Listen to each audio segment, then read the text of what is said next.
Last night, the Green Monster scoreboard showed Notre Dame squeezing out a victory over Boston College, closing another chapter of the Shamrock Series. Today, it reads Galway and Dublin as we go from the Fighting Irish to Irish hurling. Fenway Park going through yet another transformation as it gets set to host its first hurling match in 6 decades. So, what is hurling? It's a mix of hockey, lacrosse, even a little baseball. It's a kinetic combination. It is why the Irish call it the fastest game on grass. It's quick as basketball, probably a bit more physical, you know, a bit wilder. Anything really goes, you know, your speed, your strength, obviously massive skill involved like any sport.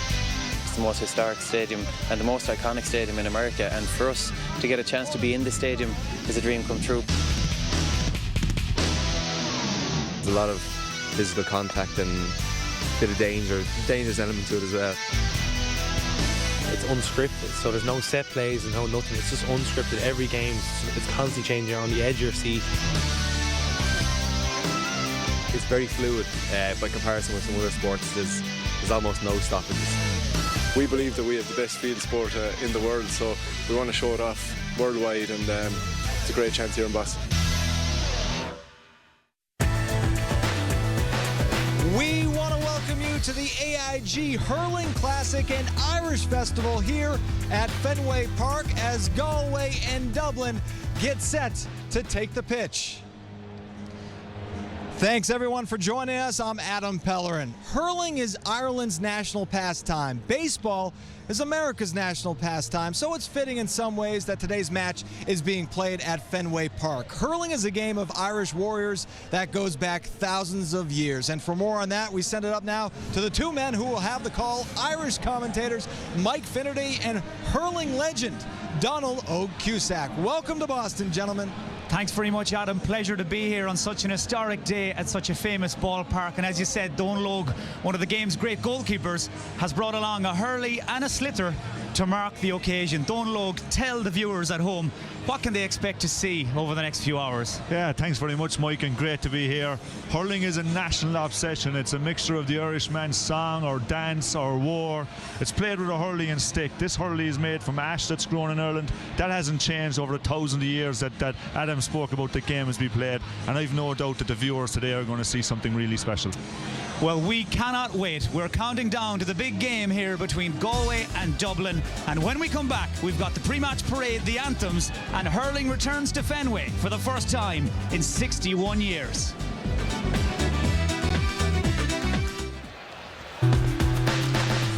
Today's hurling match is brought to you by AIG, ensuring a brighter future for our customers.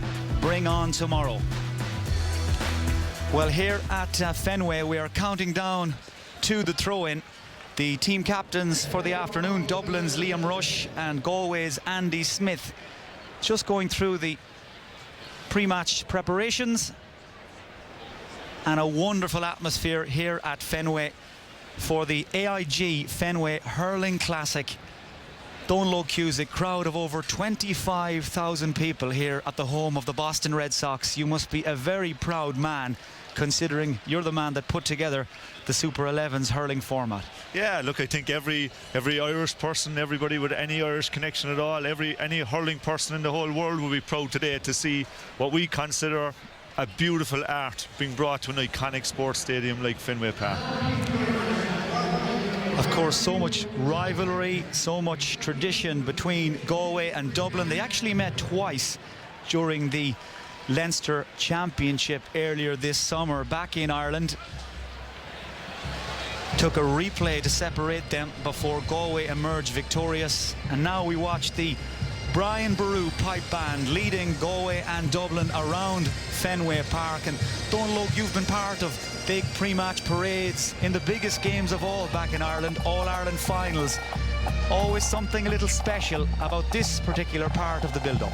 Yeah, special time and nervous time for the players, you know, when you're marching around behind that band. In essence, you're going out preparing for war. It can be very often there's a a tingle going down your spine. But it's the parade is a very important part of our games. It dates back centuries, it dates back to our military history. There's stories of warriors going into battle marching behind their parades, and in recent times, before communication was very strong on the island, it was very often a way of highlighting that there was a game going on in the village or the town, and try to give people notification that there was a hurling match on. And it's part of our tradition. In recent years, it's a way of the crowd showing their appreciation for the players. It's pretty unique to the Gaelic games. It's not done in other sports, whereby the players line up behind a band and at a very slow pace march right around the stadium. But it's an opportunity for people to, if you like, see their heroes and show appreciation for those heroes for what they do for their places. Well, just watching the Brian Brew Pipe Band a little earlier going through their very own warm-up down underneath the stand here, it created such a buzz, such an atmosphere among the fans. And as Donal Logue said, it all adds to the pageantry and the ceremony ahead of this very first AIG Fenway Hurling Classic, an Irish festival here at Fenway, celebrating Irish culture, tradition, music and sport over the next 3 or 4 hours. Yeah, Mikey, I was down in the tunnel there, and I actually met a Tipperary person there, and they said it reminded them of Thurles, which is the home of Gaelic games in Tipperary. It very much could have been Thurles with the atmosphere there and the noise of the pipe band. Well, I think at this stage we're ready to hand you over to the Fenway Park public announcer, Dick Flavin, who will take us through the next few minutes before the throw-in. Ladies and gentlemen, please rise and remove your hats. Presenting the colors this afternoon is the Maine Police Emerald Society Honor Guard. Before we honor our nations, we ask you to join us in paying tribute to a very special group of wounded warriors who are here today through the Warfighter Sports Program. With the support from AIG, Warfighter Sports Program has helped over 9,000 wounded warriors receive sports rehabilitation free of cost. And how honored we are to welcome just a few of these heroes to Fenway Park.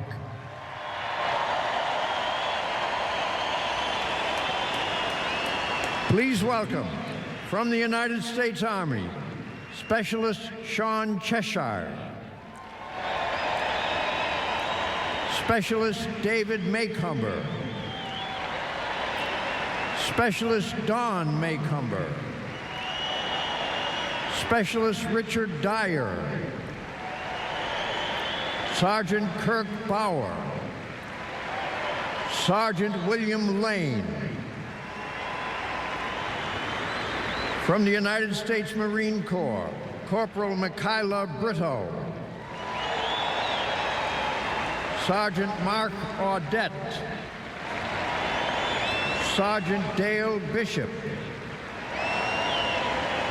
Representing the United States Air Force, Major Brent Cote, retired Chief Master Sergeant Chris Callum, and from the Coast Guard, Radio Man Chris Devlin Young. Thank you all for your service and for your sacrifice.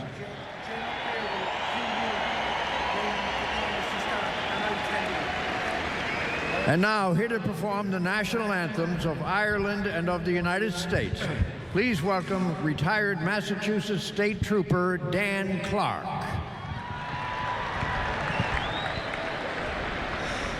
Sin Fianna Fáil a tofiol hegerin buin dasli ar tindronig hui vui void feseur shantir o sincher fastad ni hog for fintiran na fintral anokta hem safarna buel legian el gwel con bos no sel leguna skraiak fuel lavag na biele Liv Connick up Navin.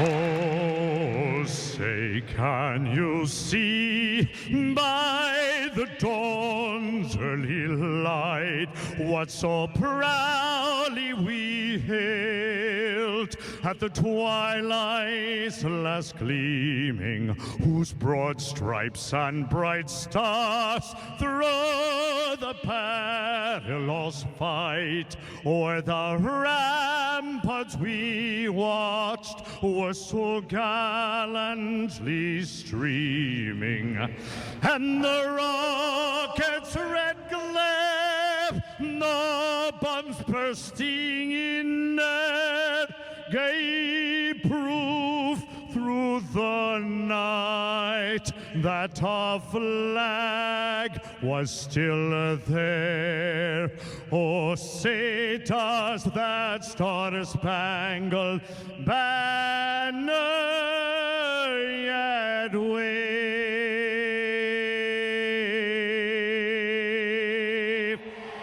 o'er the land of the free and the home of the brave.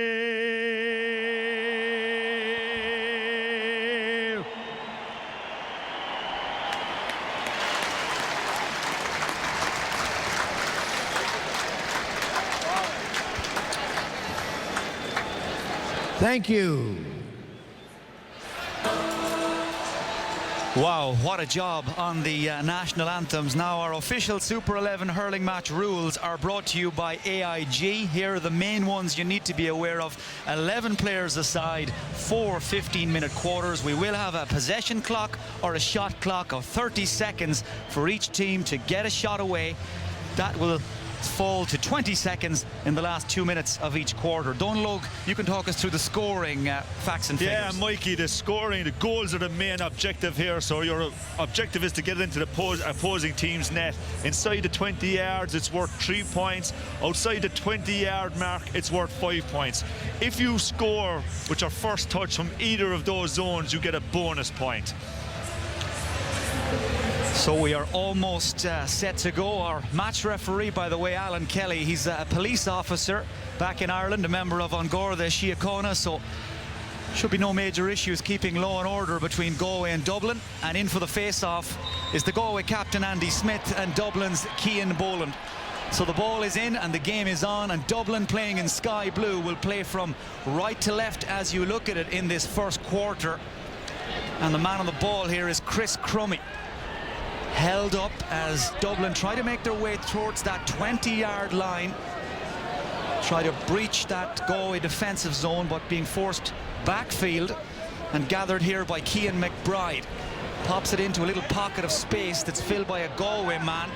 That's Johnny Cohn. He was the Young Hurler of the Year back in Ireland in 2012. His delivery just spinning off his hurl, possession back to Dublin.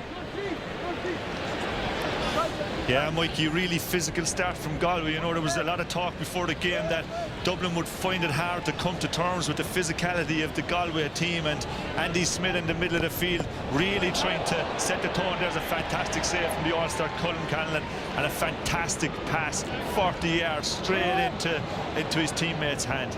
Yeah, Paul Ryan there just testing out the Galway goalkeeper, and he answers that first question.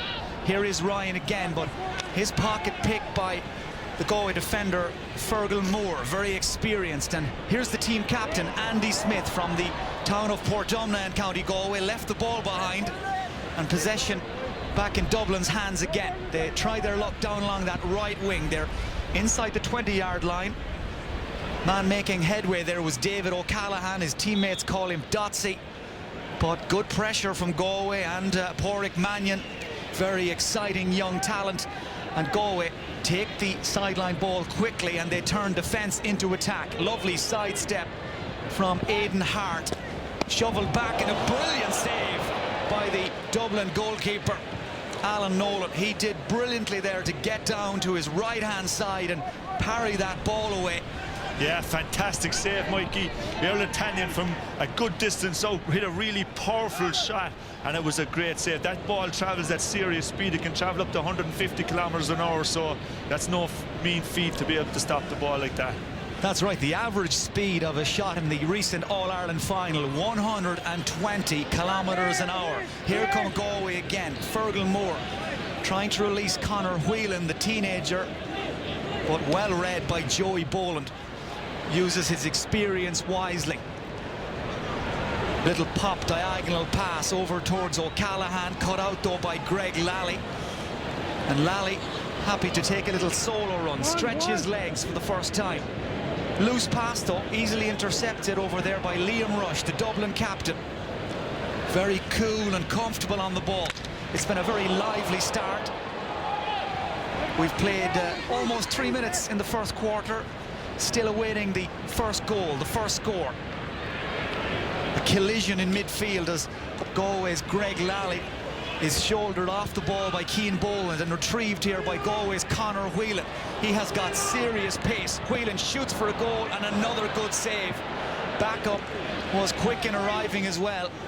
Yeah, Whelan, great speed, again took it on, tried to score from the angle, and a fantastic save. Both teams have set up really defensively here in their early days, just trying to suss each other out and let the opposing team come forward and probe, if you like, to see if they can find any gaps in the defence. But for what we've seen so far, defences have been on top.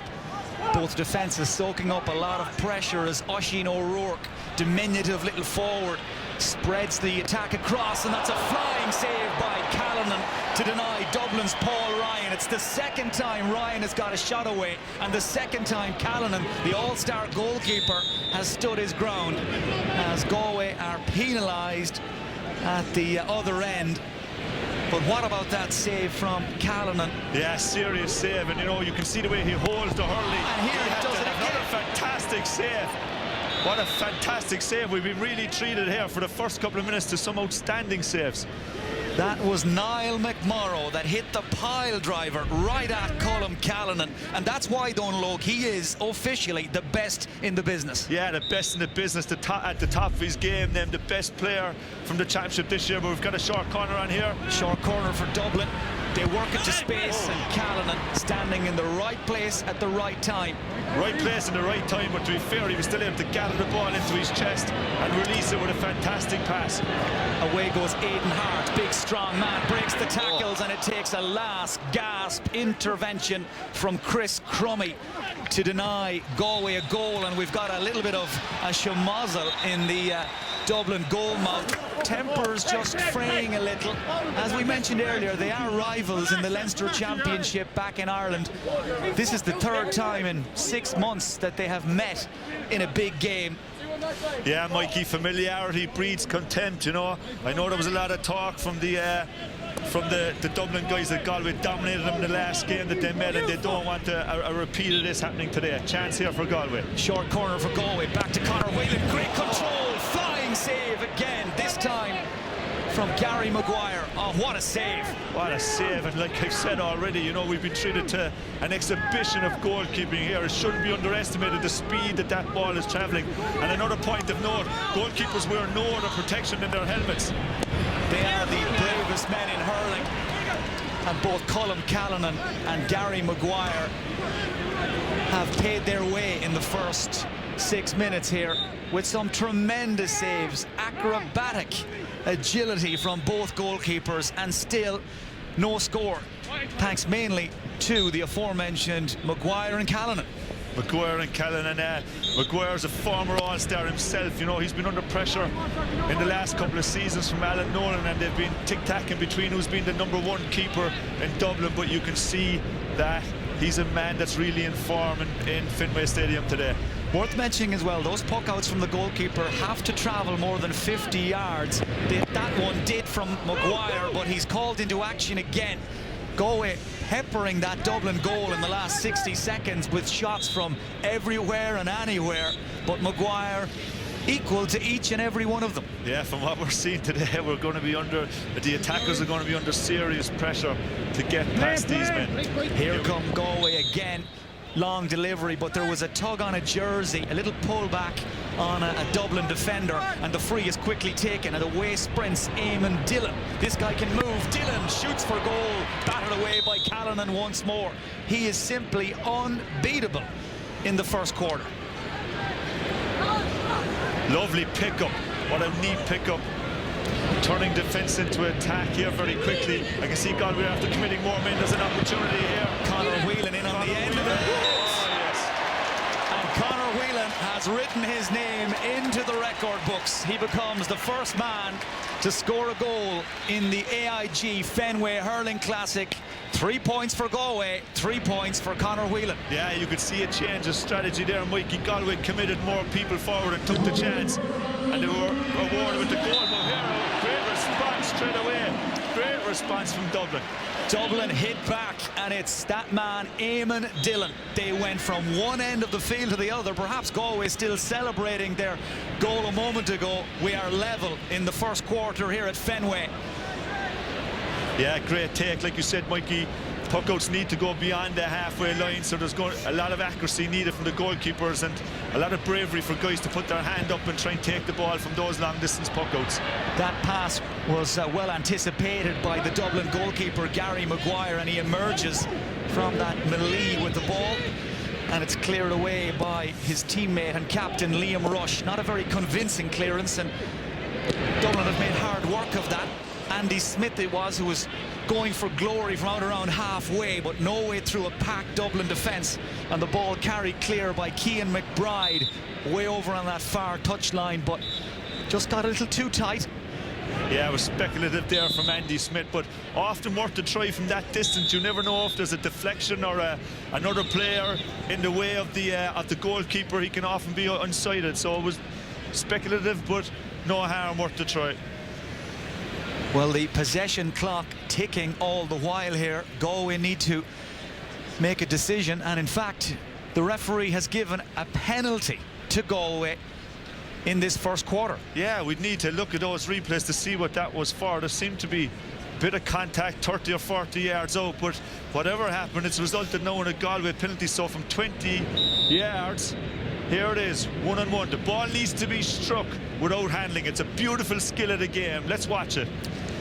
It'll be lifted and struck by Galway's number 23, Shane Maloney, and it has flown over that crossbar. That was travelling in excess of 120 kilometres an hour. It was a rocket from Maloney. It just clipped the bar on its way over. Just clipped the bar, Mikey. Beautiful skill though. Picked it perfectly in a perfect strike, and it was almost too good of a strike, if you like, and just over the bar. Here come Galway again. It's Aidan Hart who's making quite a bit of headway when he gets on a run. He's a big, strong man. They're a very physical team, Galway. Here's Conor Whelan. So much speed, so much pace, but just seemed to tie himself in a knot there, and Dublin had 3 or 4 defenders back to crowd him out and get it away, but so many men back in defence. They're short-staffed up front, and that's beautifully done by Galway's Johnny Cohen initially. Here's Andy Smith.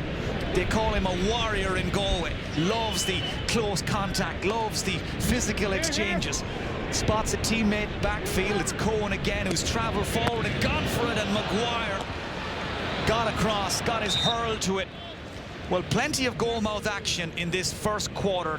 Teams tied at 3 apiece. Yeah, plenty goalmouth action. The goalkeeper's definitely the star of the show. Aidan Hart, number 14, is an interesting character. He's a fantastic player. His mother's actually from Pittsburgh. His dad came over in the 60s and met his mum, and he carries an American passport, but he's been one of the top hurlers in the game for the last number of seasons.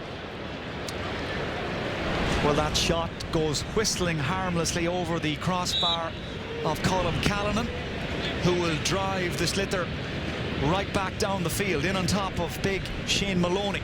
Cleared away first time by Dublin. Ball moves so quickly that defence becomes attack so fast. Now that looked to be a late hit, a heavy challenge on Dublin's Paul Ryan. Yeah, it was a late hit, but look, typical to a hurler. He's back up on his feet straight away. But what about the takedown before that, before the contact? Yeah, definitely a late tackle on Paul Ryan. There's been a change in strategy. The Galway puckouts seem to be going long for the last while. Dublin are playing so many men in the defence, it's hard for Galway to get possession. Still level, chance here for Galway's number 22, Brian Malloy. But that is some way wide of the Dublin target. Rolling substitutions for both teams, so both coaches making full use of their squad, throwing in fresh legs and replacements as the first quarter goes on. We are into the last 3 minutes. Again, one great skill. I wouldn't underestimate how hard that is to do. You saw there Pádraig Mannion, taking the ball from way up in the air from his stick and bringing it into his hand with just one touch. And a shot from distance breaks to Malloy. Yeah. Brian Malloy taps it home for Galway's second goal. Yeah, Brian Malloy following in there, which is a good tactic given the skill of the keepers. And because it was his first touch, Mikey, you get an extra point for that, which makes it a 4-pointer. So scoring inside the 20-yard zone, as Donal Logue said, is worth 3 points alone. But because Brian Malloy knocked it into the net with his first touch, he gets the bonus point. And that now means Galway lead here 7 points to 3. But it has been every bit as action-packed and as fast and as furious as we hoped it would be. Yeah, fantastic skills, good physicality. Probably 7-3 is a fair reflection, but a chance here for Dublin on the break. Oh, just over the top of the crossbar again. But like I was saying, Mikey, it's been a fair reflection of the game that Galway are in the lead, but not that much in it. Here again, you can see a definite change of strategy, like I was saying. Galway trying the longer form of the puck out. That last goal chance for Dublin, by the way, was taken by Eamon Dillon, who works as an electrician back in Ireland. All of these players, of course, amateurs. They'll be back at their day jobs later in the week. But they are elite sportsmen, finely tuned athletes. And here's one of them, Conor Whelan. Lovely first touch. Good stop once again by the Dublin goalkeeper, Gary Maguire. He is keeping Dublin in this game at times, almost single-handedly. Yeah, Mikey keeping Dublin in it. I don't know how long he's going to be able to keep them out, though, because Galway definitely seem to be turning the screw on the Dublin team. And as I said, the talk coming into the game was that Galway were going to be favourites. You know, it's a young Dublin team, but it's also a less physical Dublin team than the Galway opponents. Galway, of course, with so much stamina and fitness in the bank, having gone to the All-Ireland final in September.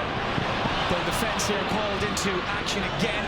They're outnumbering the Dublin attackers 4-2, and yet still they got in there and created a chance. We've had a hurley broken. The first clash of the Ash at Fenway Park comes in the dying seconds of the first quarter. Galway leading 7-3. Yeah, Galway leading 7-3 and dominating possession, Mikey, but there has been a couple of chances on the break for Dublin. There's another one. Eamon Dillon, who's been getting on the end of so many moves, has sent the sliotar flying into the stand there behind the Galway goal.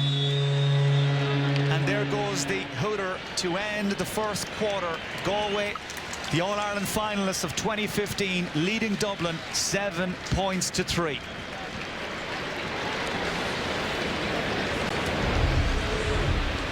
Well, it's been entertaining, dramatic and action-packed in the first quarter of the AIG Fenway Hurling Classic. When we come back, we'll be building up to the second quarter here at Fenway Park. Today's hurling match is brought to you by AIG, ensuring a brighter future for our customers. Bring on tomorrow. Let's head down to pitch side to Adam Pellerin. He's with the Galway coach, Malachy Hanley. All right, well, just talk about first the atmosphere here at Fenway Park. The atmosphere here is unreal. It's absolutely brilliant to be here. I was coming back from Ireland and we're honoured from Galway to be coming back here. Your club is up 7-3, led by some outstanding goalie play. Would you agree? Absolutely, yeah. We just need to keep it up now. And just talk about your strategy going the rest of the way. I don't think we're going to be telling anybody about our strategy is to win here today, and that's what we need to do. All right, thanks for joining us. Okay. So Malachy Hanley in good spirits, and well he may be. Galway leading 7-3, and here's how they got there, Donald. Yeah, like we were saying, Galway's probably a fair reflection on the game.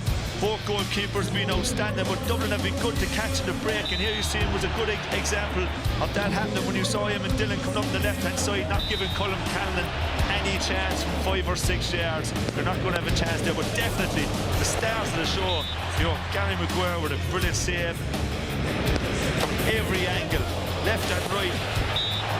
They've both been absolutely outstanding. 1 point to note, because it was the first touch there from Galway, an extra point is scored. It's 3 points from your inside the 20-yard zone. From a score from outside the 20-yard zone is a 5-pointer. But if you score with your first touch, you get a bonus point for that. And easy to see during that first quarter just why Gary Maguire, the Dublin goalkeeper, has been an all-star in the past. And the Galway keeper, Colm Callanan, is the current all-star #1. Wonderful atmosphere here at Fenway Park. Huge crowd in. Over 25,000 fans watching this AIG Fenway Hurling Classic between two of the very best teams in the All-Ireland Hurling Championship and the Super 11s format. Don Logue, they've really taken to it very quickly in that first quarter. They've got to grips with the quick tap and go free, and they're moving the ball really sweetly. Yeah, some of the movement is fantastic. Some of the striking is as clear as anything. Both teams are setting up with, you know, big numbers in the defence, but still both teams have been able to get through, as we've said as well. There's no love lost between both of these squads, rivals in Leinster, rivals in the Liam McCarthy Championship at home, and it's been fantastic fair. Here we go again for the second quarter. Interesting to note that both coaches have changed their goalkeepers at the end of that first quarter, just giving Callanan and Maguire some well-earned rest, and it's now James Skehill who's between the sticks for Galway, and Conor Dooley is the netminder for Dublin. So in this second quarter, Galway, playing in maroon jerseys, will play from right to left as you look at it, and they're defending a 4-point lead. There's an early touch for Cian McGowan, finds a teammate in space on that far side. Now what can Dublin do from here? It's a long-range shot initially from McCaffrey and finished to the net by one of the new faces in the Dublin squad, Fionn McGibb. Dublin back in the match. Yeah, Dublin getting a lot of joy down that same side, Mikey, down the left-hand side. The Galway defence don't seem to be covering off that area. James Skehill, the replacement goalkeeper, who's a fantastic player in his own right, making a very good save. But Dublin through again for another chance here. Pulled back by the referee. I think it was 2 hand passes in a row. So if you use the hand twice, or if you use it in sequence, then you lose possession of the ball. So the teams level here at Fenway Park. That 4-pointer for Dublin has got them right back in it as Malloy cracks a shot off the Dublin crossbar and over and away and wide. Brian Malloy.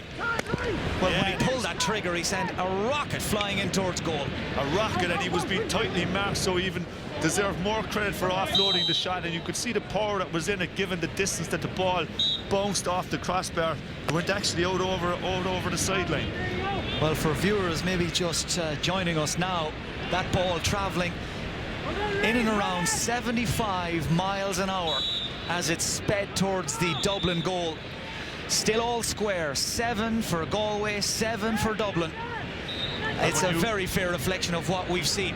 Fair reflection, and when you mentioned the goalkeepers, Mikey, I'll keep reminding people, goalkeepers don't wear any protection other than the helmets that they're wearing, so there's great credit due to the bravery to stand up and face what is a high-speed missile coming at them. Danny Sutcliffe, one of the very best hurlers in Ireland, cracks in the lead goal for Dublin. They're in front for the first time, and that shot knocked in by the hurl of one Danny Sutcliffe. Great finish. It's his first goal of this classic at Fenway. Great finish, Mikey, but you're after hearing me saying it a couple of times. That came from the left-hand side again, and you don't give a guy like Danny Sutcliffe one of the top forwards, former All-Star, a chance like that, put the ball away very well. It's a hard thing for the goalkeeper to stop the ball if it bounces in front of him, because it can bounce off the turf in different trajectories. So 3 points for Sutcliffe, 3 for Dublin, and they lead 10-7 in this second quarter. They have recovered after quite a slow start to put themselves in the driving seat. Referee Alan Kelly just penalising Niall McMorrow, and the quick tap and go puck taken by Galway.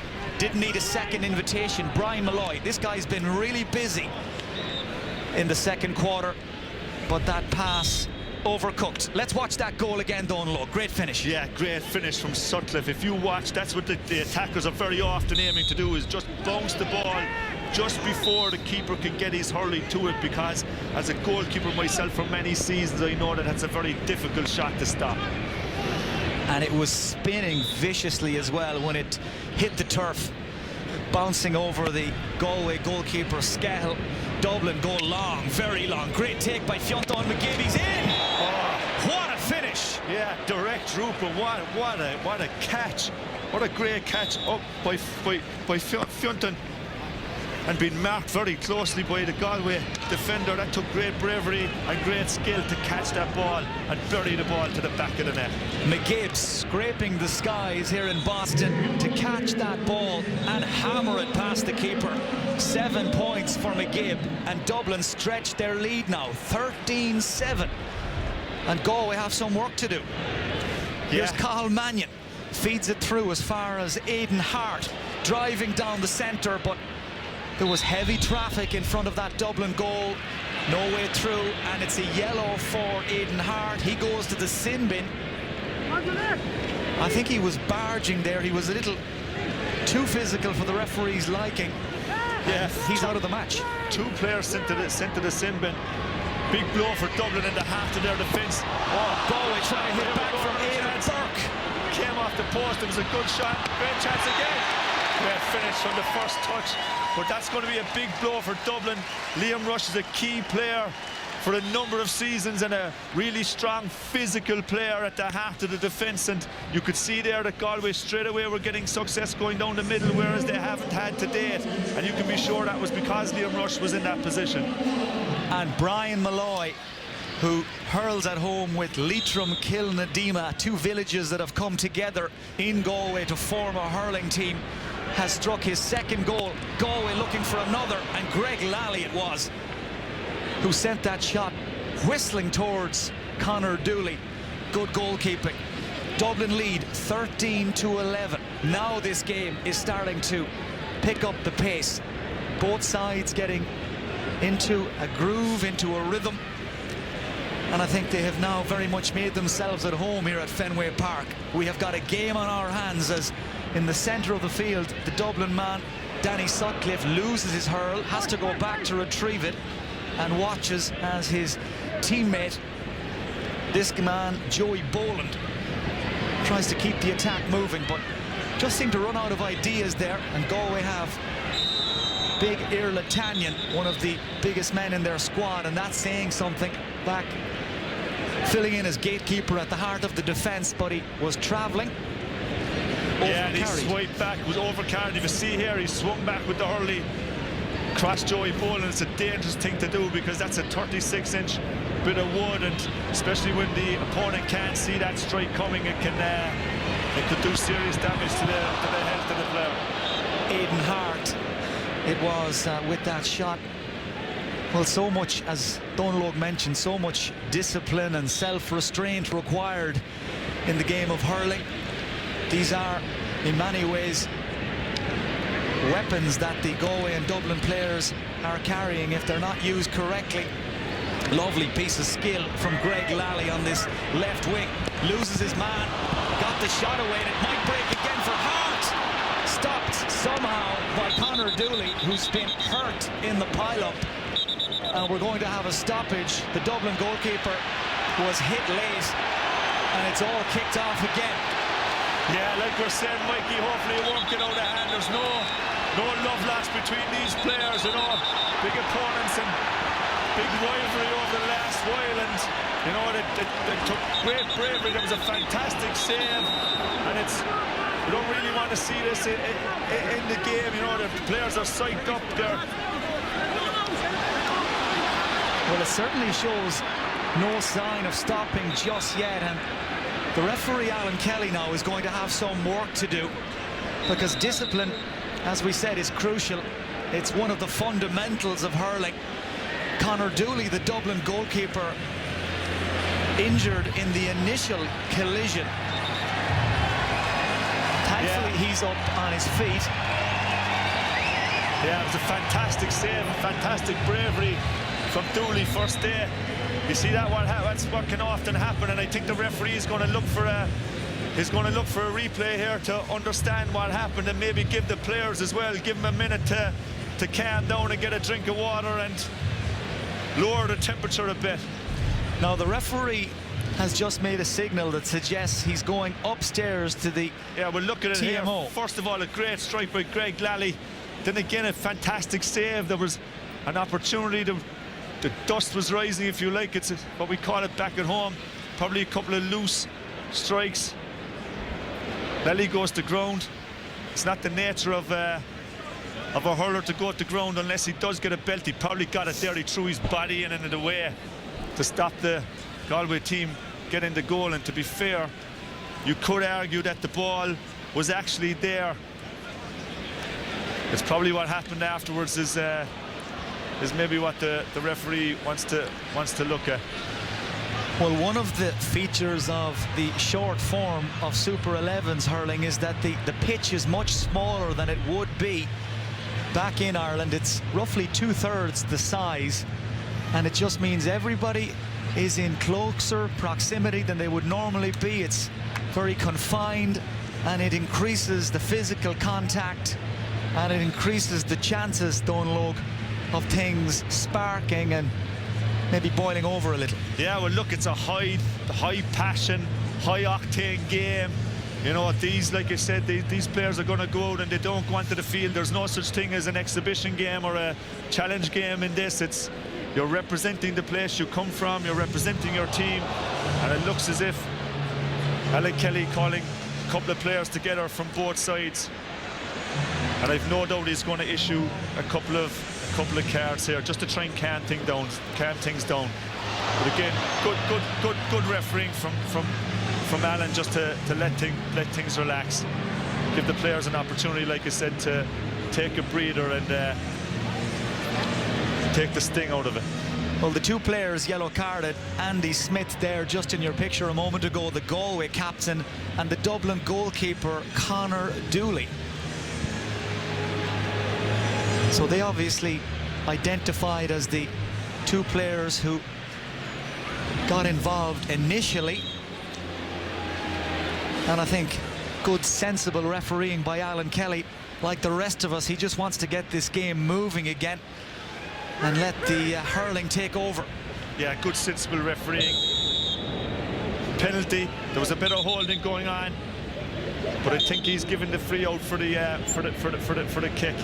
Game might take a little bit to settle down after that now, Mikey, because you can be sure that the blood is up by all of the players, and just hopefully we'll get to the second quarter, into the second quarter without a repeat of what we just saw.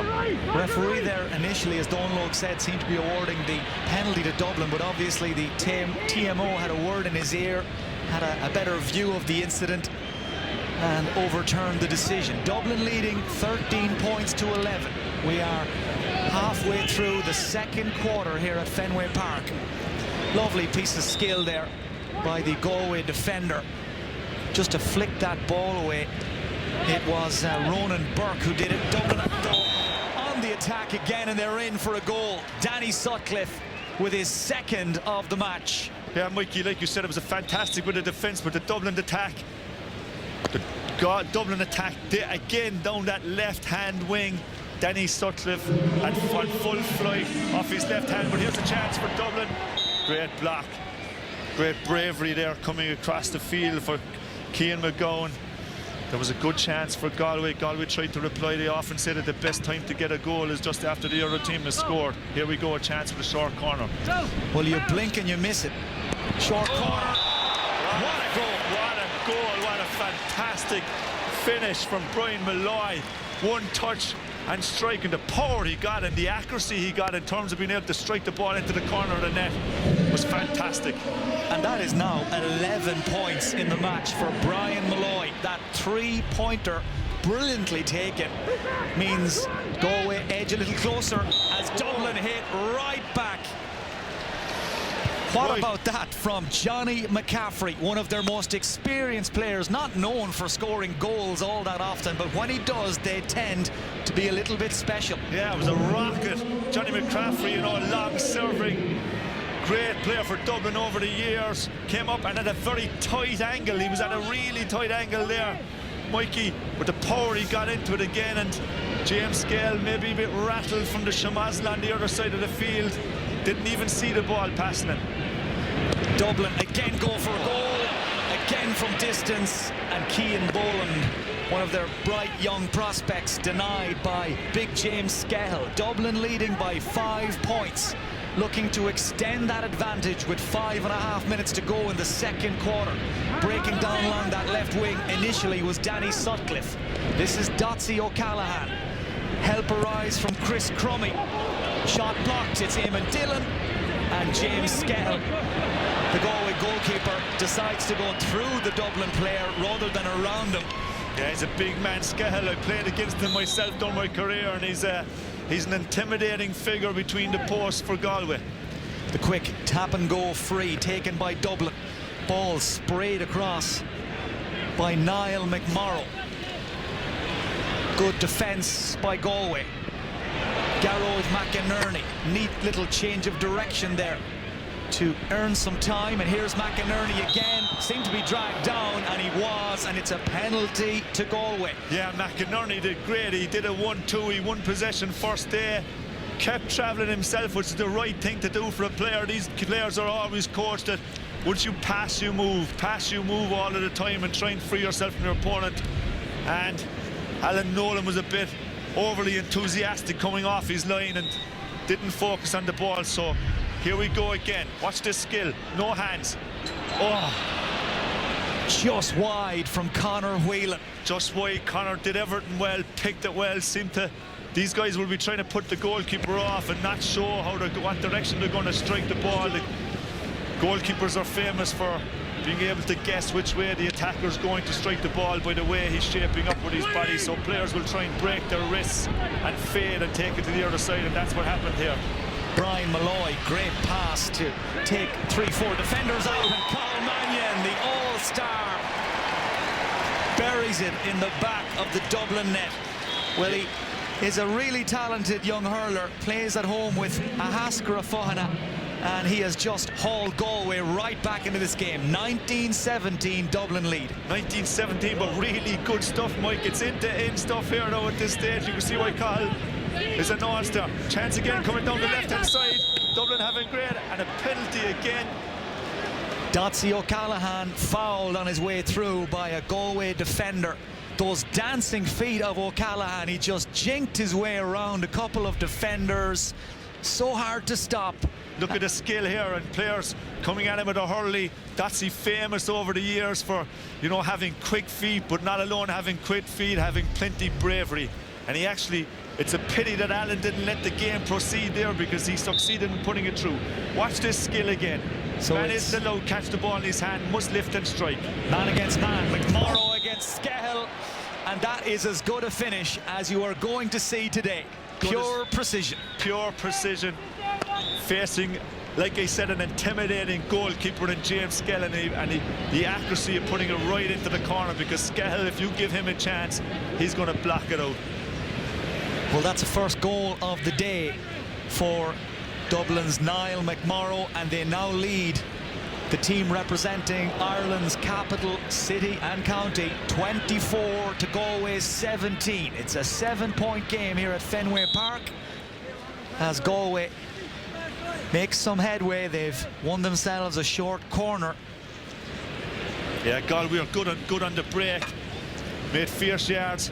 They've scored a fantastic goal from the last one. Here we go again. They're lining up 3 men, and the man that hits it was Jason Flynn.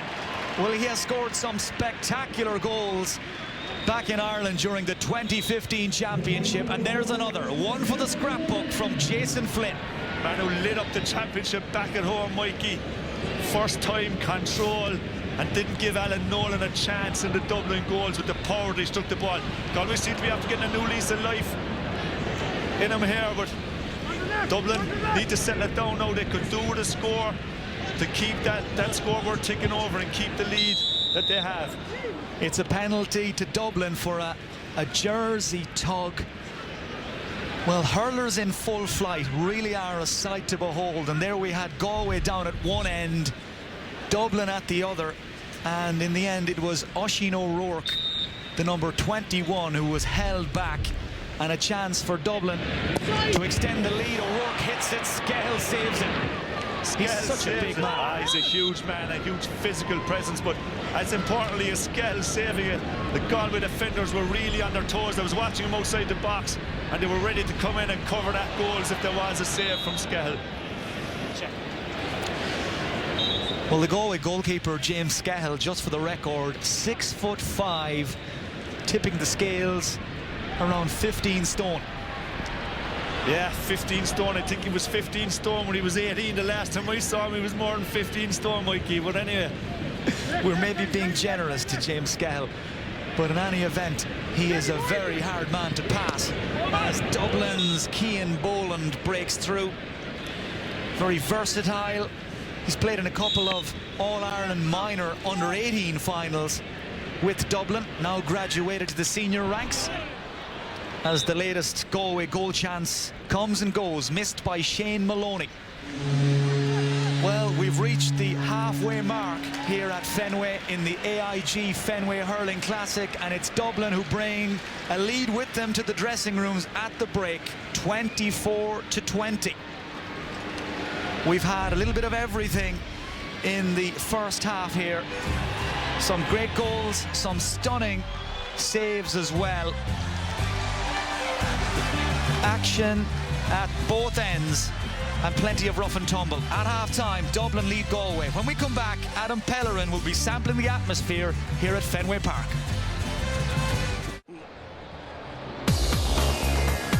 Well, some passion on the pitch, to say the least, as Dublin takes a 24-20 lead over Galway heading in to halftime. And joining us now here on field level is Red Sox president Sam Kennedy. And you know, I interviewed you a couple of years ago, Sam, and we're talking about a hockey rink at Fenway Park and what that looks like. Here we are a couple of years later, and we have a football field, Notre Dame Boston College yesterday, and now we have hurling at Fenway Park for the first time in 6 decades. It's been an outstanding weekend. It's been great, and I think the eyes of the world are on Boston this weekend, on Fenway Park, and we're so grateful to Mayor Walsh and his team for allowing us to stage these world-class events here at Fenway. Fenway is so versatile, and it's great to be able to do different types of events, and the community is really behind it. It's a great crowd, even with this Irish weather we have. Let's talk about the versatility of Fenway Park for a moment. You mentioned it. It's a lot going on between now and opening day at Fenway. Yeah, we have a lot happening. We had the big game last night with BC and Notre Dame, hurling today. We've got some great high school football matchups on Wednesday and Thursday, the Thanksgiving rivalry games. And then we'll take a little break as we go over the holidays, but we'll come back in February with Fenway Big Air. We'll have snowboard and ski jumping actually right out here in the outfield. And, you know, it's just Fenway is such a great community gathering place for new and different events. So we want to keep bringing new and different things here to the neighborhood and to Boston. And we thank, again, the city and our ownership group, of course, led by John Henry and Tom Werner, for allowing us to open up the park to new and different demographics. Now, I know you're an athlete, and I've seen you play hockey. You think you could pick up a hurl and go out there and compete? Absolutely not. I could not. And, boy, what an exciting sport. I've never seen hurling live. I saw it on YouTube when I learned about this event, but these are some serious athletes. They all have day jobs. They obviously have to train at night, and it's a fantastic sport. It's exciting to watch, and I'm really looking forward to the second half. Red Sox president Sam Kennedy joining us here. That's why they call it the fastest game on grass in Ireland. No doubt about that, and it has lived up to its billing. Dublin up 24-20 over Galway as our halftime coverage continues.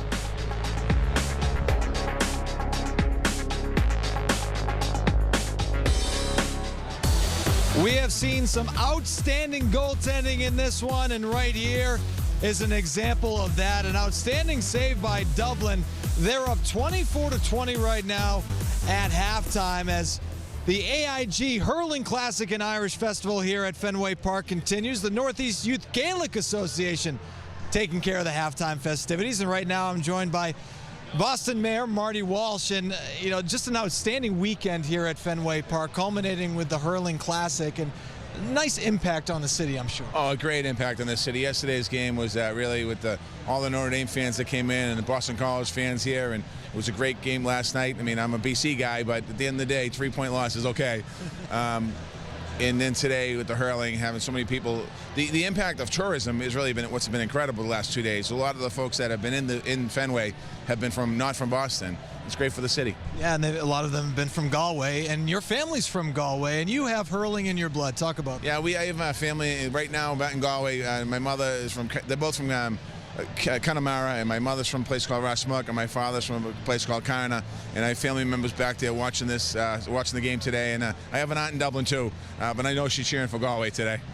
But we family. As a kid growing up, my father would go and listen to the games. It used to be broadcast on the radio at first here, and then on TV, so we'd follow the sport. Yeah, it's been an outstanding match so far, Mayor Marty Walsh. We appreciate you joining us. Oh, it's great to be here. Thank you. All right, excellent. So an excellent weekend here at Fenway Park continues with the second half between Dublin and Galway.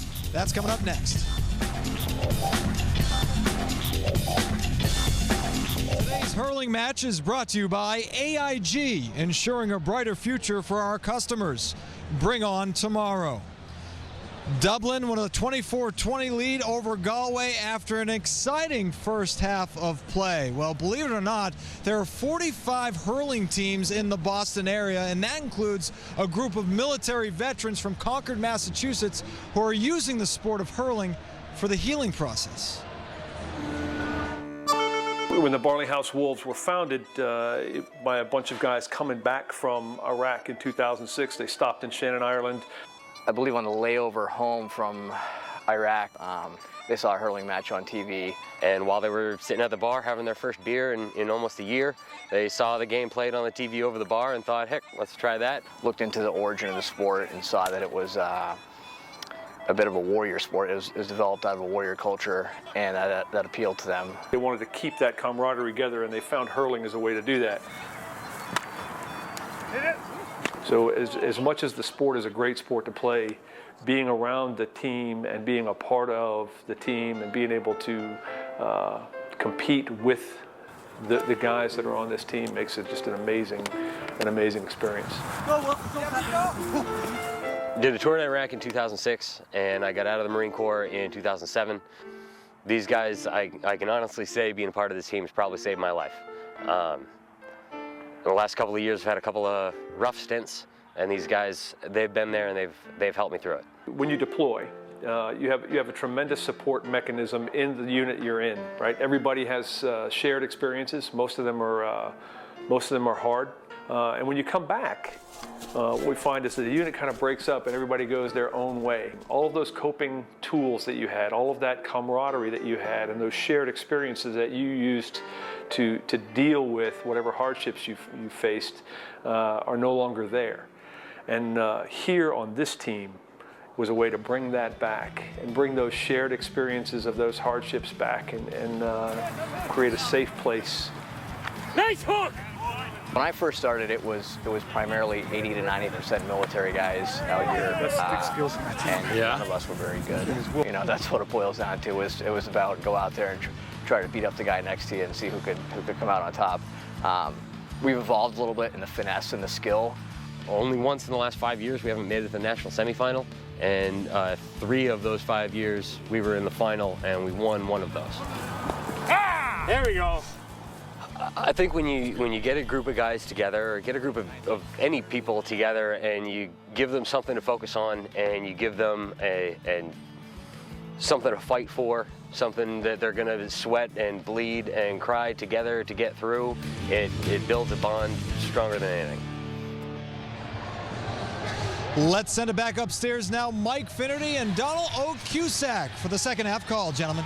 Thanks, Adam. Everybody's just trying to get their breath back ahead of the start of this second half. We promised you it would be fast and furious.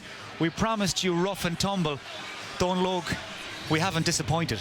No, haven't disappointed. You know, all of the good attributes of the game in terms of the skill, the passing, the movement, the bravery, they've all been on view here, and some great scores, some great goalkeeping.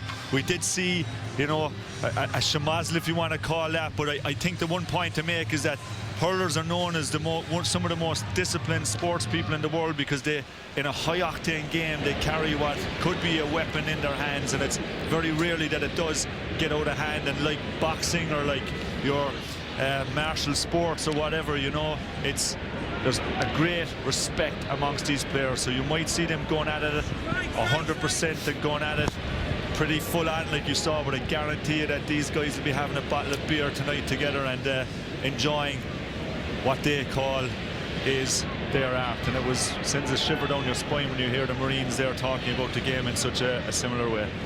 So the third quarter off and running. Galway defending the goal away to our left, and that defence called into action, and it is a penalty. Galway and big Irlitanyan have earned themselves a penalty puck. Yeah, you look at it here on the replay. Again, liberal use of the hurley. Getting into the zone when the players collide, it's a very fine balance between trying to use the hurley to flick the ball away and trying to anticipate the player's going to throw it up. And here we see Paul Ryan going to strike it off his left-hand side. Paul Ryan for Dublin. Again, I can guarantee you he's watching Colm Callan, and he's trying to ensure that Colm Callan doesn't read the way he's striking it. But Paul Ryan's one of the ace marksmen in the game, so he'd be disappointed with that. Connor Whelan, that distinctive style of his, got the shot away all right, but Dublin, who have now put Alan Nolan in goal for this third quarter.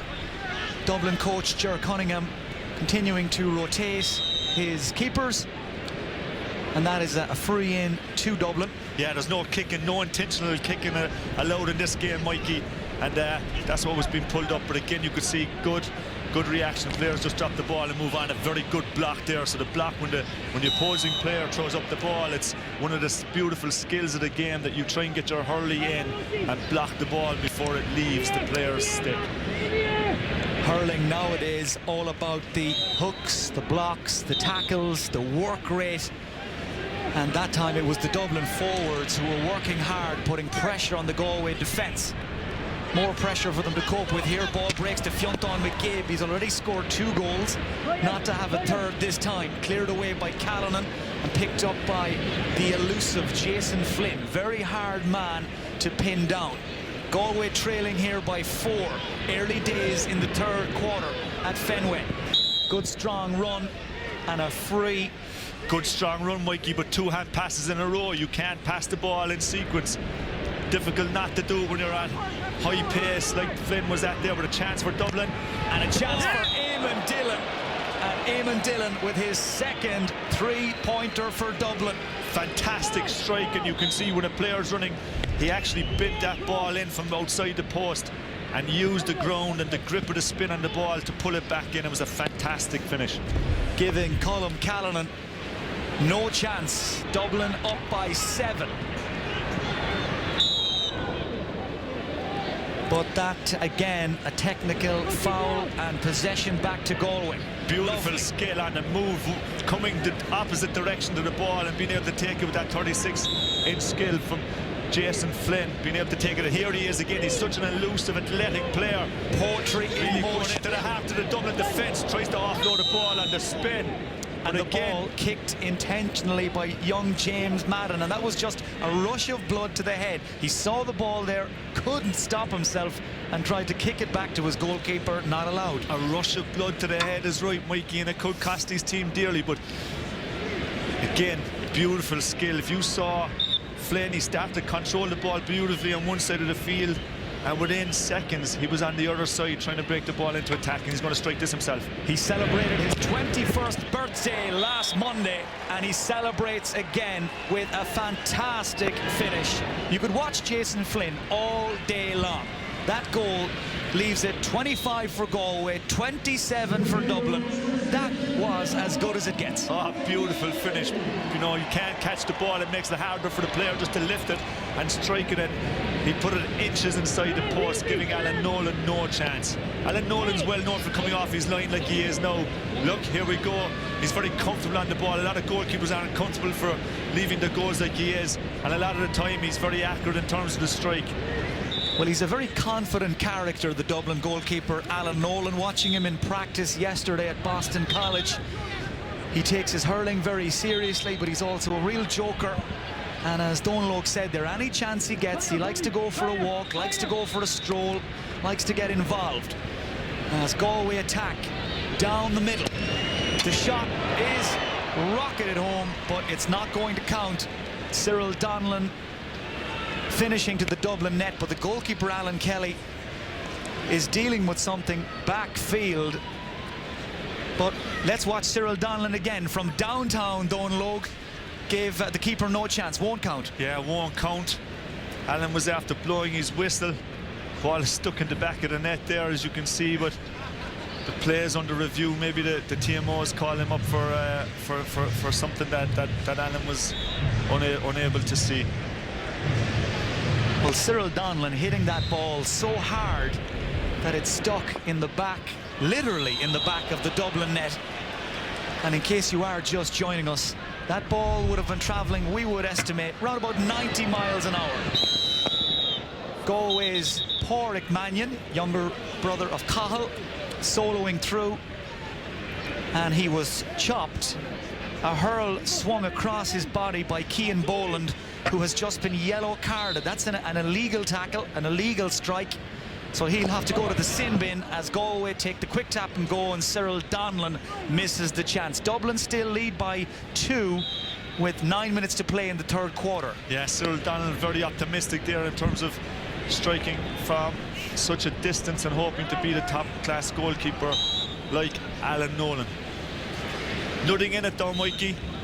2 points. The word before the game was that, you know, that Galway were going to be too physical and going to run away with this, but a chance here. It's a 2-on-1 situation. Johnny Cohen up from defence, and maybe he should have stayed back there.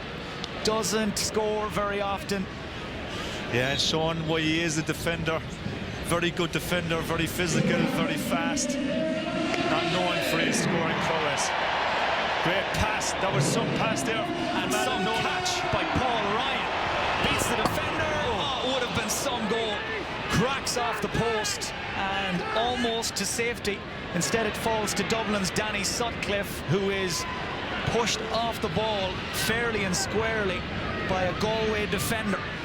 Well, this is an Irish hurling game. It's an Irish festival at Fenway Park, and it's Irish weather. The rain tumbling down here in Boston in this third quarter.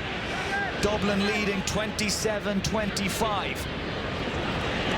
Nothing in it, Mikey.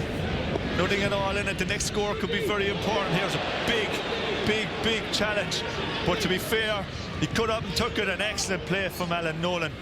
Came out in between 2 defenders, which weren't exactly going to be asking him, was he going to go for a cup of tea later on? Well, nobody prepared to take a step back or give an inch. Quick tap and go free after the heavy tackle. David O'Callaghan is swallowed up by 2 Galway defenders. The Mannion brothers, Pádraig and Cahill, and between them they work together and they manage to stop that Dublin attack. But it's all about work rate. It's all about perspiration.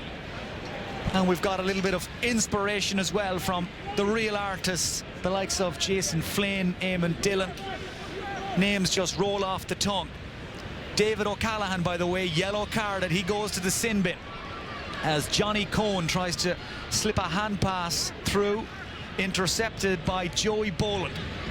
Another man who is uncompromising, shall we say, in the Dublin defence, as Cian Boland slips it to Eamon Dillon. He's already scored 2 goals. He's now scored a hat-trick.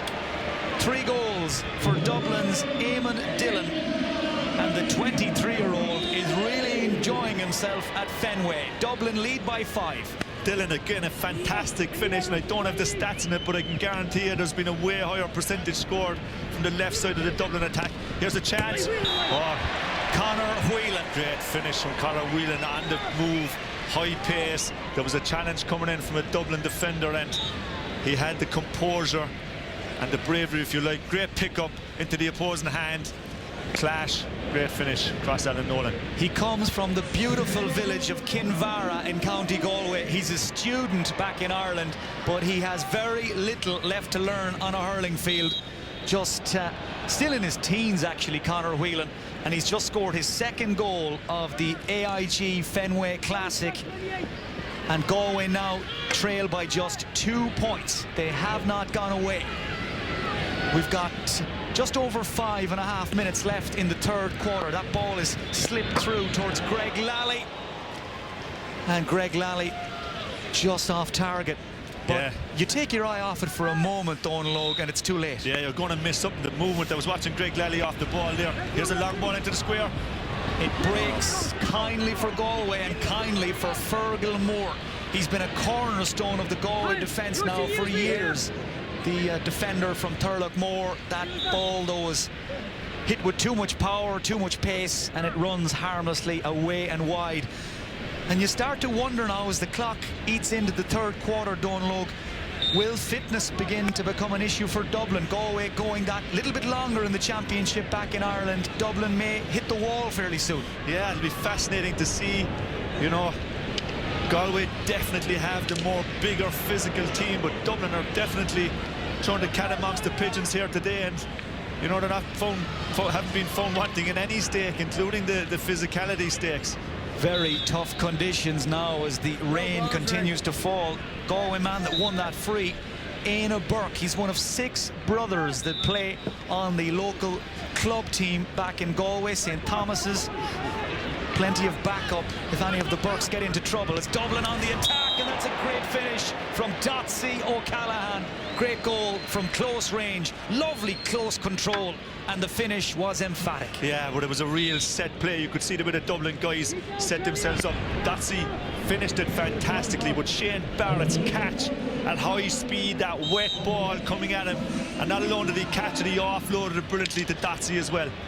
Dotsy doing damage at Fenway, and Dublin now lead by 5 again. Less than 4 minutes to play in the third quarter. That's excellent defence by the Dublin captain, Liam Rush, showing just why he was an all-star a couple of years ago. Back up from Cian Boland. Needed to use that ball or he was going to lose it. Left behind by a Galway defender. Picked up by Joey Boland, but he just advertised his intentions. The defender reacts quickest. Here's Brian Malloy. Haven't seen him for a while. Stings the hurl of Alan Nolan. Danger not fully cleared. Here's Shane Maloney. A super sub for Galway against Tipperary earlier this summer in the All-Ireland semi-final, and he makes a big impact again. 2 between them. Big impact, Mikey, with fantastic pickup here. Dublin guys around him. Alan Nolan bravely came out to try and narrow the angle, but he kept his composure and was able to finish it. We have a stoppage here. Dublin player, I think, Dublin player possibly injured when the players collided. Dublin team doctor Chris Thompson just attending to the injured player as Eamon Dillon, scorer of 3 goals for Dublin, gets his breath back, and the player that was injured, Shane Barrett. There's the Dublin coach with the green baseball cap, Ger Cunningham, former Cork goalkeeper, as was of course the man beside me, Donal O'Cusack. He'll be quite happy, Donal, 2 up with 3 to play in the third quarter. Quite happy because, like I said, all the talk. Great save by Colin Callahan, fantastic save, throwing himself in the way of an oncoming stick. But Ger will be definitely happy, set his team up well. Galway favourites coming into the game. Ger, legendary goalkeeper, played in goals for Cork for 18 seasons. Moved to Dublin last season. I'll be really happy with the reaction he's got. The player's chance here. Oh. Galway had a 2-on-1, but Éanna Burke couldn't make good contact with the sliotar. Just seemed to flick the hurl over the top of it. Dublin get back. There's a foul been committed, so Galway will have possession of the ball from this next play, and Dublin players need to retreat. It's quickly taken by Maloney. The man trying to burst his way through literally is Garrod McInerney. He's been fouled. Penalty to Galway. Now, Garrod McInerney's an interesting character. His dad, Jerry McInerney, one of the most stylish flair players that ever played for Galway, and also hurled quite a bit here in America back in the 1980s. That's right, being famous for one of the first ever GA players to wear white boots, if I recall. But again, he also had a spectacular Tom Selleck style mustache, if my memory serves me correct. Here we go. Let's look forward to watching the skill here from Flynn. Flynn against Nolan. Penalty for Galway, and Nolan equal to it. Nolan equal to it, Mikey, but if you watch the replay like I've been talking, these guys are anticipating where the strike is going. So before Flynn struck, Nolan had moved into that corner of the field. That's why it's important that players are able to break their wrist and fade their strike. Dublin lead Galway 33-31. Cian McBride, his first goal at Fenway Park. Dublin extend their lead to 5 points in the last 70 seconds of the third quarter. Superb finish by McBride, just tucked it away nice and neatly. Dublin's tails are up now.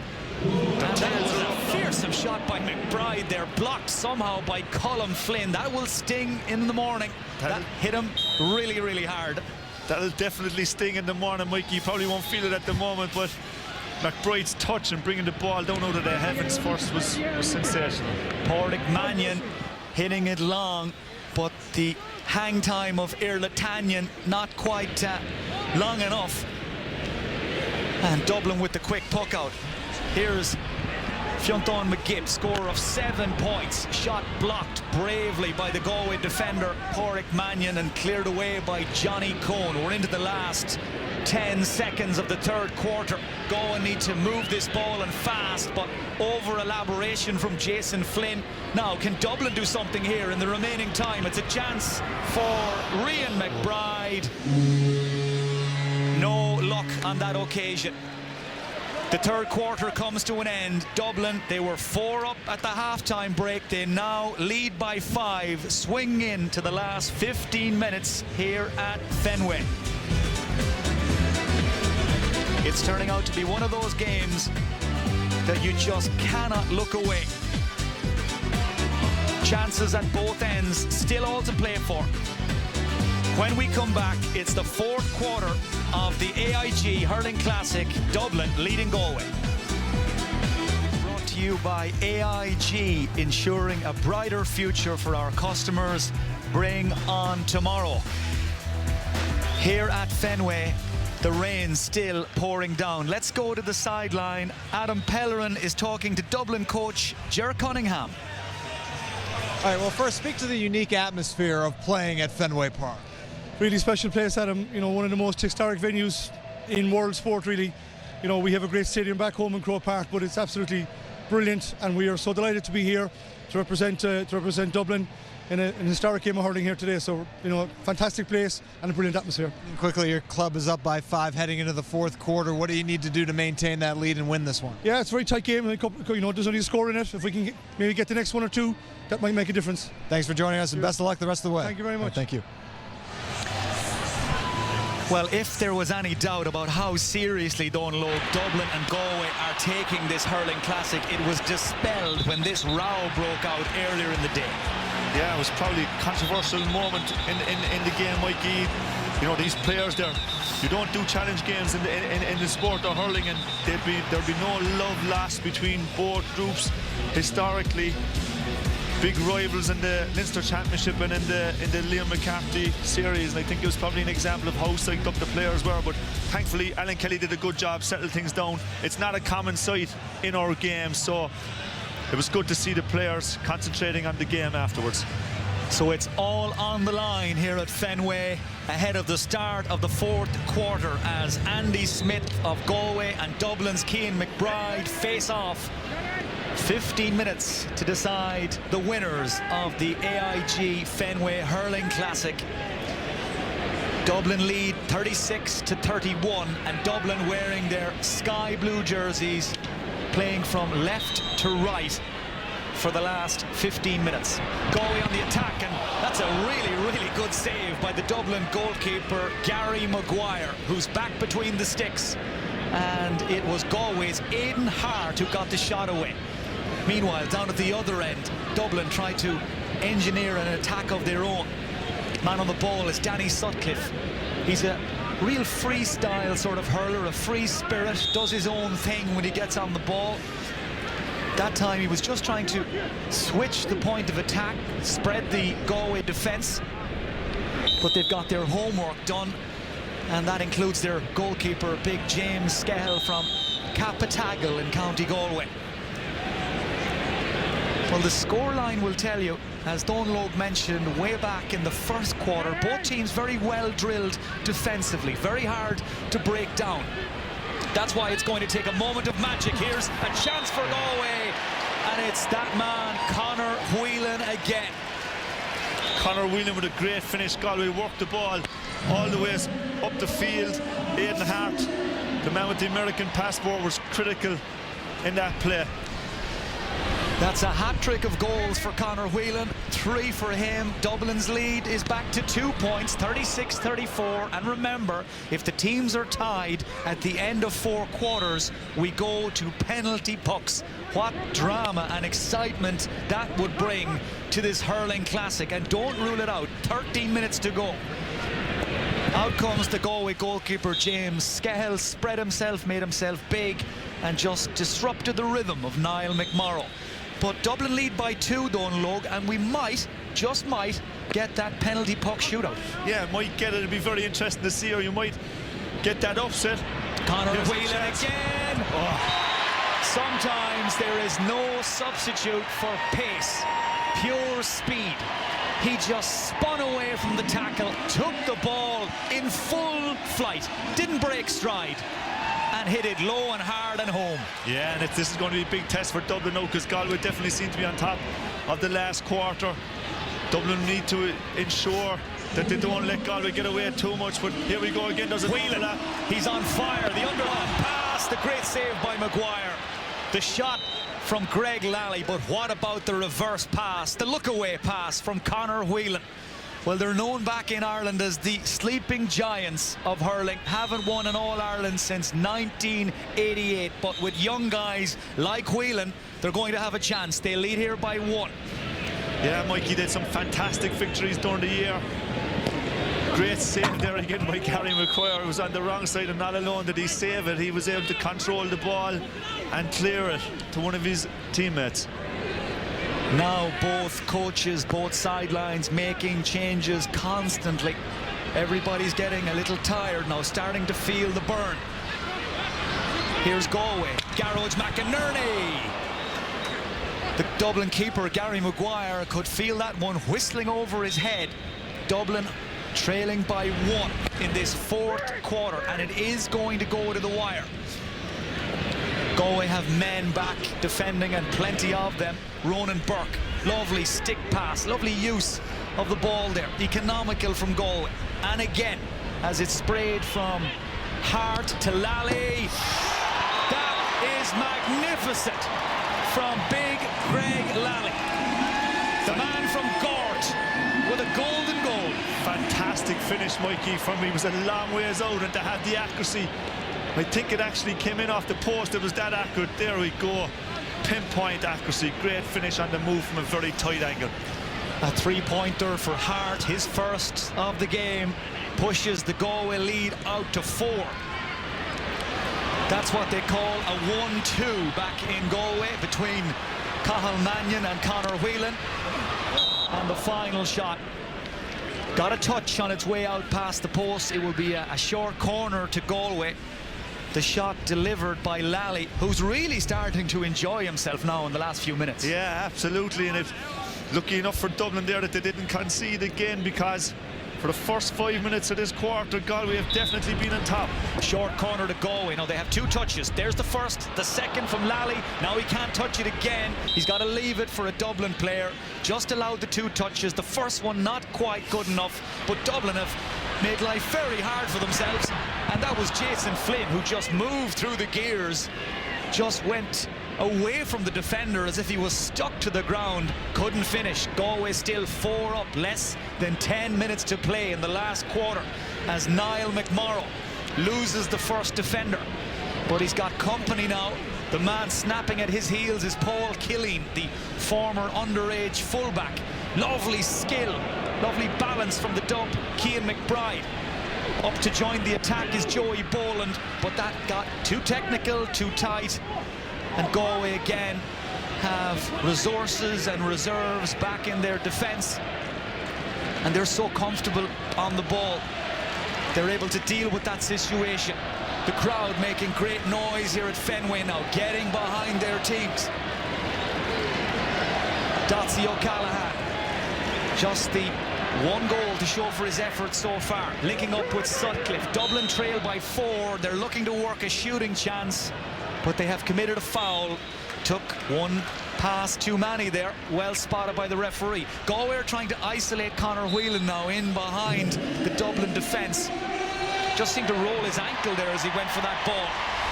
And he's down and injured, and he will need some attention, and that's why the referee Alan Kelly is stopping the play just to allow Galway to make a substitution.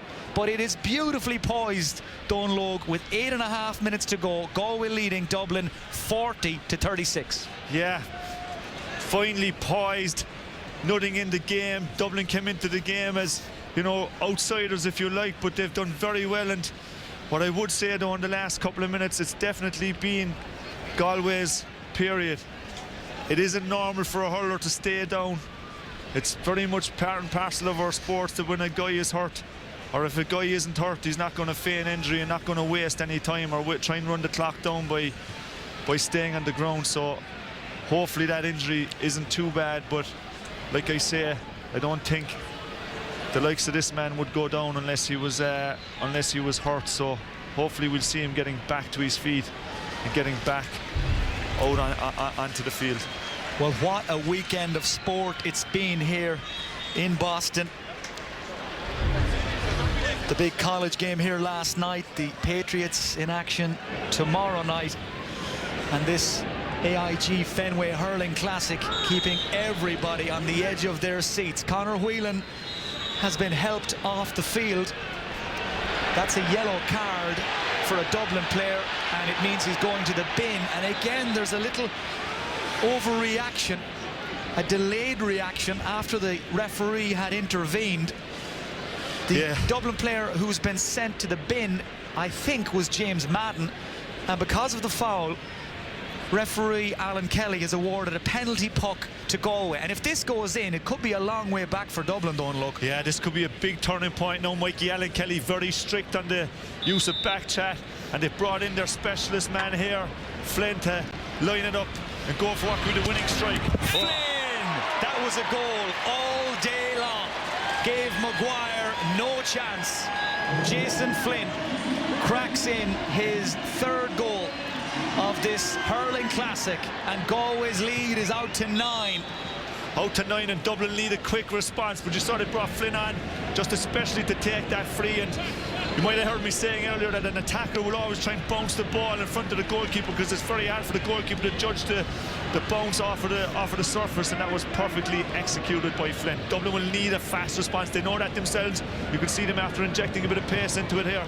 It may also mean, of course, they may have to try for more pot shots, more long-range efforts from outside that 20-yard zone. They're worth more points, and they need all they can get now, as Galway's latest attack perishes on the rock that is Johnny McCaffrey. He took man, he took ball, and he broke up that attack for Dublin. As for Galway, does Fergal Moore. And they'll need to get their strategies right as they're deploying more bodies forward, which you can see they're doing it here, Mikey, from where we're looking at. The danger is that they're going to get caught on the break. It's breathless now. It's fast. It's frenetic. McGibb was in hunting for a goal for Dublin, but thou shalt not pass, said the Galway defender Ronan Burke. 6 minutes to go in the 4th and final quarter here at Fenway, and Galway lead 45-36. Galway's number 13 is John Hanbury. just completed his first season as a starter for Galway in the championship, but learning fast. Man on the ball here getting the shot in was Pádraig Mannion. He's a defender as well. Didn't make good, clean contact, and it's cleared away by Dublin. Man on the far side is Eamon Dillon, who had lost his marker, but difficult to control that ball the way it was coming at him at pace. Possession given back to Galway. They're trying to knock it in on top of their big men now. Ball doesn't stick though in the attack, and it is cleared away quickly and emphatically by Chris Crummy. Play becoming a little loose now in the last few minutes as both teams go in search of what they need. In Galway's case, they just need to stay out of trouble. Dublin needs scores. Burrowing his way through there was Rian McBride, but back there with the answer to the first question at least was Fergal Moore. Gets it away from danger. Referee's whistle sounds, and it is a penalty puck to Dublin. That goal that was just scored won't count. Don't think the Dublin player heard the whistle above the noise here at Fenway. Just wanted to keep playing on, but the referee had made his decision. A foul by a Galway defender on a Dublin forward. And there's no doubt about it, though, Logue, with 4.5 to go, they have to score this. Dublin need this one, Mikey. They have to get this score. James Skehill intimidating between the posts. He's going to throw his body in the way of this if he has to. Eamon Dillon, the electrician, smacks it home. Brilliant. You see James Skehill, he was clung to the ground. 4 goals for Eamon Dillon from the St. Finbarr's club in Dublin City. And it is a 4-point game with 4 minutes to go. We couldn't have written the script better ourselves. Oisin O'Rourke. Good challenge from Ronan Burke. Good using challenge. his experience. Good challenge, Mikey, but it's a short corner, so there's going to be a chance. There could have been a big turnaround here in the last minute if Dublin are to be successful. So Dublin trail by 4, and they have a short corner. 3 men lined up to have a go at this. Dillon kills it, shoots. Couldn't get behind it. Just didn't hit it on the sweet spot. And James Skehill, the goalkeeper, able to get it away as far as John Hanbury. He lets the ball do the work. Lets it travel downfield. There's a collision under the dropping ball, and it's won by Dublin. They need to make every attack count now, and that one is broken down far too easy. Galway have numbers, 2-3 men all sprinting forward, but the hand pass was poor and cut out back there by Sutcliffe. McGibb, now Dublin, they seem to have got their second wind again. Eamon Dillon, he's going for it, and he's got it. Eamon Dillon with his 5th goal, his 2nd in 2 minutes, and all of a sudden Dublin are right back in the game. Galway lead by 1. Bravery going into that half of the Galway defence, and almost pinpoint accuracy bouncing the ball in front of James Skehill, not giving him much of a chance. We've really got a game on here now, Mikey. Well, these two teams have served up some game, and they're not finished yet. Galway 45, Dublin 44. Dublin in the sky blue and on the ball. They're back in their own defence. They have just over 2 minutes to get the goal that might win the game, or to get the scores they need to make Galway sweat. That's a foul and a free to Dublin. Man trying to take it was Johnny McCaffrey.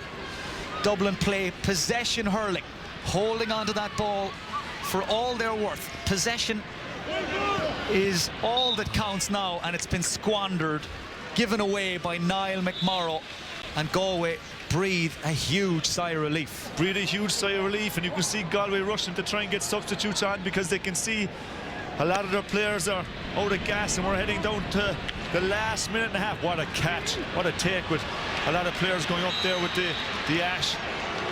And it's a penalty to Galway. Shame for the Dublin defence that they lost their discipline after a fantastic catch from the Galway puck out. This is game ball here now, Mikey. I'd say the clock is ticking down towards the 1 minute mark. And they've gone for their specialist penalty taker, Jason Flynn. Well, there's a saying in hurling about the clash of the ash, and as the two hurls collided there, it echoed around Fenway. Flynn!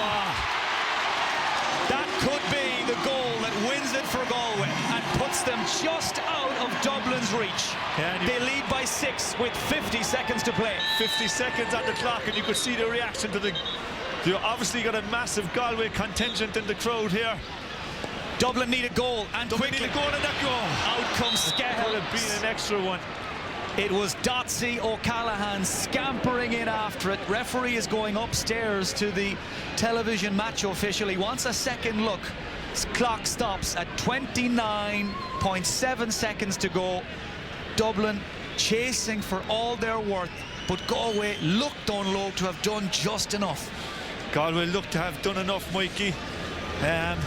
It's going to take, this is a 3-pointer, so Dublin are going to need 2. They're going to need at least 2 scores here in the final 30 seconds, and I'd be surprised, no matter what happens with this short corner, if Galway weren't able to play the clock out. Everybody looking anxiously at the TMO to see what the call is here. Everybody just waiting on word from upstairs. This is a big decision. If Dublin get the call, get the possession of the ball, they have a chance. Definitely. And they have. It's a short corner to Dublin. Now, what do they do from here? 3 points won't be enough. 29 seconds. They're going to go for the doubler. Watch this here. Watch this. Quickly taken. Oh, brilliant shot and a flying save, and McGibb. They're hanging on for dear life. McGibb with the goal. It was an unbelievable save from James Skehill to deny initially Liam Rush. Galway lead by 3, 50-47. Big hit on Paul Killeen, and still he goes. It's all over.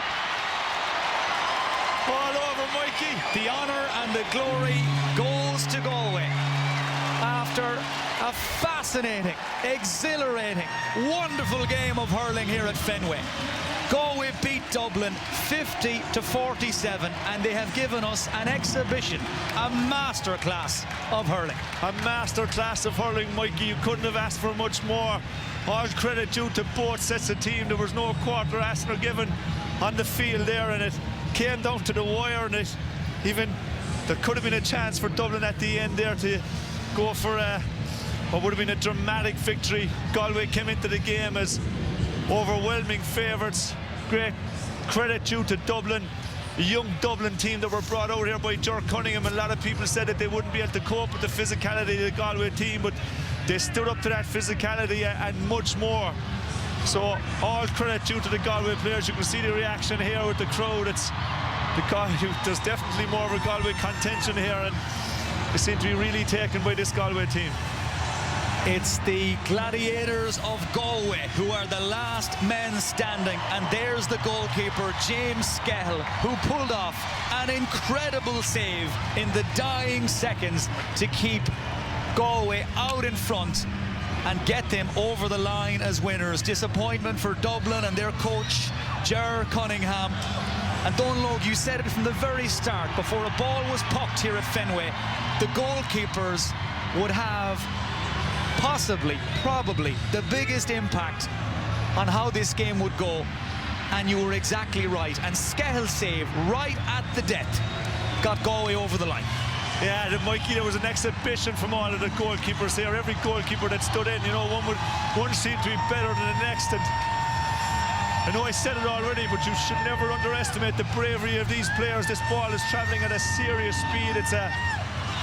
It's smaller than a baseball, but it's a bit tougher than a baseball if you were to get a belt of it. And these players don't wear any protection other than their helmet. And in fact, up to a number of years ago, these guys used to wear any protection at all until it became compulsory that you had to wear a mask. So it was fantastic to see the bravery and the skill, and see the bravery and the skill exhibited. And the crowd really seemed to be taken by the players here, and there's a lot of momentum has been given for the first hurling game to take place here since the 50s, and the crowd showing great appreciation to the Dublin players. The most attended GA game on American soil since the 1950s, and I think it's been a fantastic success, judging on the reaction of the supporters. And a lovely gesture by the Galway and the Dublin players to puck their slithers into the crowd, as Donlogue said, to give them mementos of this historic, momentous occasion.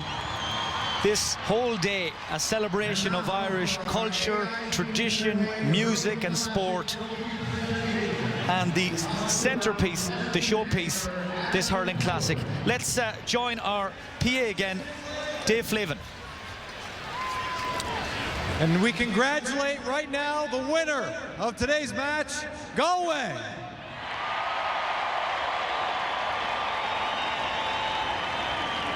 I'm joined on the field now by some very special guests who are here to present Galway with the AIG Fenway Hurling Classic Trophy. AIG Global Head of Sponsorship, Daniel Glantz. GAA Leinster Council Chairman, John Herron. Aer Lingus Director of Communications, Declan Kearney. General Manager of AIG Ireland, Declan O'Rourke. President of Northeast Zone AIG, Ron Willett. And President of the Boston Red Sox, Sam Kennedy.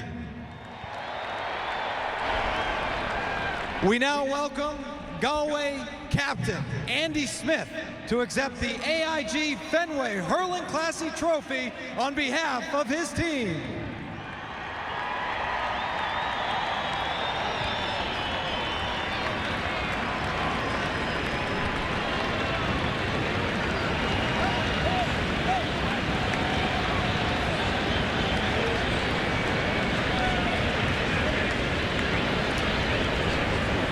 Andy, congratulations. I'd like to ask you about that fourth quarter. It was a passionate game today, a lot of emotion. You guys came out strong. Dublin came back, but you were able to hold them off. What was the key to victory? Yeah, I mean, the last quarter there, Dublin really pushed on, and we sort of learned from them in the first two quarters. They were very defensive, and we set out our stall in the last quarter there to go more defensive. I mean, we only went ahead in the fourth quarter, and we were just very lucky to hold on because Dublin are a fantastic team. A unique setting, to say the least, Fenway Park, home of the Boston Red Sox. What was it like to play here? Unbelievably. Thanks so much to such a fantastic crowd here today.